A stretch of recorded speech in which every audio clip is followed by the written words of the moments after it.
பெங்களூர்ல ஆண்மை குறைபாட்டை சரி செய்யும் ஆயுர்வேத மருந்துன்னு விற்கப்பட்ட மருந்தை 48 லட்சம் ரூபாய்க்கு வாங்கி சாப்பிட்ட இளைஞரின் சிறுநீரகம் பாதிக்கப்பட்டிருக்கு.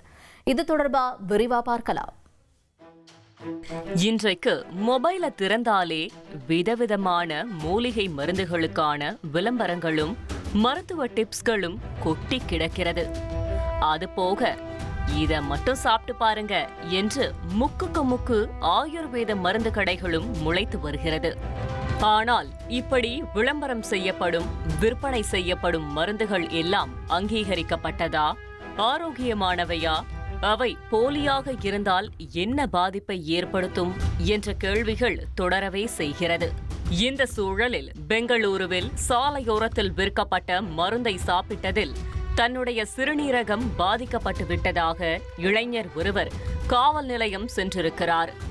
பெங்களூருவில் சாப்ட்வேர் என்ஜினியராக வேலை செய்யும் 29 வயது இளைஞர் ஆண்மை குறைவு பாதிப்பிற்காக மருத்துவமனையில் சிகிச்சை பெற்று வந்திருக்கிறார்.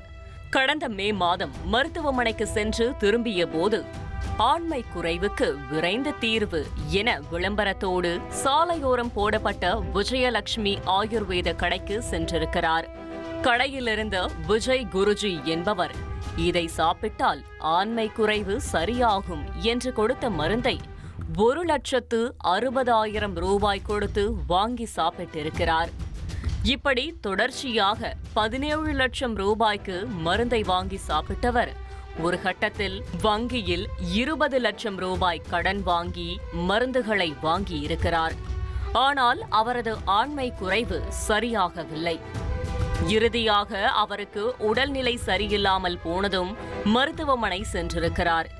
அங்கு அவரை சோதித்த மருத்துவர்கள் சிறுநீரகம் பாதிக்கப்பட்டு விட்டதாக இளைஞரிடம் தெரிவித்திருக்கிறார்கள். அதற்கு காரணம் அவர் சாப்பிட்ட மருந்துதான் என சொன்னதும் அதிர்ச்சிக்கு உள்ளான இளைஞர் கொடுத்த புகாரில் விஜய் குருஜி மற்றும் மருத்துவ கடை உரிமையாளரை கைது செய்து போலீசார் விசாரித்து வருகிறார்கள்.